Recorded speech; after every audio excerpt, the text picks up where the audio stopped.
عمومی طور پہ لوگوں سے لوگ ہنس ہنس کے بات کر رہے ہوتے ہیں، گھر میں ان کا رویہ کچھ اور ہوتا ہے۔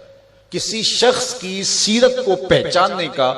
بہترین ضابطہ کیا ہے، یہ دیکھا جائے کہ وہ اپنی بیوی کے ساتھ کیسا ہے، اور یہ ضابطہ خود میرے حضور نے دیا۔ تم میں سے سب سے بہتر وہ ہے جو اپنے اہل خانہ کے ساتھ بہتر ہے، اور میں تم میں سب سے زیادہ اپنے اہل خانہ کے ساتھ بہتر ہوں۔ جب حضور کا وصال ہوتا ہے تو 9 ازواج حضور کے نکاح میں تھی، کسی ایک کو بھی میرے حضور پہ شکایت نہیں تھی۔ یہ حضور کا انصاف، ان کو وقت دینا،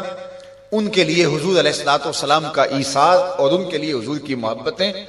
حضرت خدیجہ الکبریٰ رضی اللہ تعالی عنہا کا ذکر کرتے ہیں ان کے وصال کے بعد تو حضور کی آنکھیں چھلک پڑتی ہیں، اور جانور ذبح کرتے ہیں اور گوشت کے ٹکڑے ان کے سہیلیوں کے گھروں بھیجتے ہیں۔ حضرت عائشہ رضی اللہ تعالیٰ عنہ فرماتی ہیں میرا ان سے جو رشتہ تھا تو مجھ سے نہ رہا گیا، میں نے ایک دن کہہ دیا حضور آپ اس بوڑھی عورت کا ذکر نہیں چھوڑتے، بڑھاپے کی وجہ سے جس کے ہونٹوں کے گوشے بھی رنگ بدل گئے تھے۔ تو حضور علیہ السلام کے چہرے پہ جلال آیا، فرمایا عائشہ تم مجھے خدیجہ کے بارے تکلیف نہ دو، جب پورے مکے نے میرا انکار کیا تھا اس نے میرا اقرار کیا تھا، میں اس کا ذکر کیسے چھوڑ سکتا ہوں۔ اور حضرت عائشہ رضی اللہ تعالی عنہا فرماتی ہیں کہ حضور تشریف لائے اور میں آپ خورے میں پانی پی رہی تھی، تو حضور نے مجھے دیکھا تو دودھ سے کہا عائشہ تھوڑا سا پانی میرے لیے بھی چھوڑنا، تو فرماتی ہیں میں نے پانی چھوڑ دیا، حضور نے میرے ہاتھ سے آب خورا لیا، پینے لگے تو پھر رک گئے اور میرے سے مخاطبہ کرتے ہوئے کہا حمیرہ، یہ حضور لاڈ سے نے کہا کرتے تھے، حمیرہ ذرا بتانا تم نے ہونٹ کہاں لگائے تھے، میں وہاں ہونٹ رکھ کے پانی پینا چاہتا ہوں، مجھے یہ بتاؤ اگر شوہر کا رویہ بیوی کے ساتھ یہ ہوگا تو گھر جنت کا ٹکڑا بنے گا یا نہیں بنے گا؟ تو تم میں سے بہتر وہ ہے جو اپنے اہل خانہ کے ساتھ بہتر ہے۔ سب سے پہلے آپ کے اہل خانہ آتے ہیں، آپ کے ماں باپ آتے ہیں، آپ کے بہن بھائی آتے ہیں، پھر کلاس فیلوز آتے ہیں، اساتذہ آتے ہیں، یہاں سے ہمارا رویہ خوبصورت ہونا شروع ہو۔ ہم نے دیکھا ہے کہ لوگوں کے ساتھ بڑے اچھے رویے، ماں باپ کے گستاخ ہوتے ہیں، ماں باپ کے بے ادب ہوتے ہیں، دکان پہ گاہک سے ہنس ہنس کے بات کر رہے ہوتے ہیں،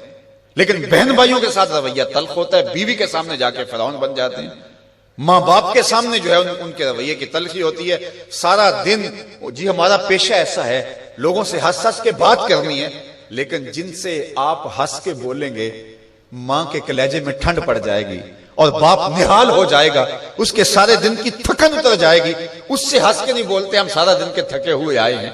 سارا دن کس کس سے ہنس ہنس کے بولتے رہے ہو، یہ تمہارا اخلاق نہیں تھا، یہ تمہاری بناوٹ تھی، یہ تمہارا تصنع تھا۔ جو اخلاق ہے وہ حقیقت میں اس کا روپ نظر آتا ہے اپنے ماں باپ کے ساتھ، اپنی بیوی کے ساتھ، اپنے بچوں کے ساتھ، اپنے کلاس فیلوز کے ساتھ، اپنے دوستوں کے ساتھ، اپنے اساتذہ کے ساتھ۔ اگر تمہارا رویہ ٹھیک ہو گیا تو پھر تمہارا دوسرے لوگوں کے ساتھ رویہ بھی ٹھیک ہے، لیکن اگر ان کے ساتھ رویہ ٹھیک نہیں، دوسروں کے ساتھ رویہ آپ کا اچھا ہے تو پھر وہ آپ مکر کر رہے ہیں، آپ یہ بھی کوئی کاروبار کر رہے ہیں، یہ آپ کے اخلاق کا عکس نہیں ہے، یہ آپ کی ضرورت کا رنگ ہے جو لوگوں کو نظر آ رہا ہے، یہ آپ کا کاروباری انداز ہے، آپ کی مسکراہٹ آپ کا کاروبار ہے، آپ کے اخلاق کا عکس نہیں ہے۔ اگر اخلاق کا عکس ہوتا تو ماں کو بھی ہنس کے ملتے۔ میں وہ جو لفظ آپ کو کہے کہ حضور کمزوروں کا بوجھ اٹھایا کرتے تھے، تو آج بیٹی اگر ماں کا بوجھ نہیں اٹھاتی، بیٹا باپ کا بوجھ نہیں اٹھاتا، تو اس نے کسی اور کمزور کا بوجھ کیسے اٹھانا ہے؟ ماں گھر میں تھکی ہے سارے دن سے اور بیٹی جو ہے وہ آئی ہے اور وہ بھی ماں سے مطالبہ کرتی ہے کہ میری ضرورت میرے بستر پہ، میرے ٹیبل پہ پوری کرو، اور تھکی ماندی سارے دن کی ماں کی وہ مدد کرنے کے لیے تیار نہیں ہے، تو جو سکی ماں کی مدد نہیں کرے گی اور جو بیٹا سکے باپ کی مدد نہیں کرے گا تو وہ کسی کی مدد نہیں کر سکتا۔ آغاز یہاں سے ہوتا ہے، یہاں سیرت کا حقیقی رنگ نکلتا ہے جس سے ہماری طبیعتوں کے اندر وہ چیز عملاً راسخ ہوتی ہے۔ اس لیے میں اور آپ حضور کی سیرت کو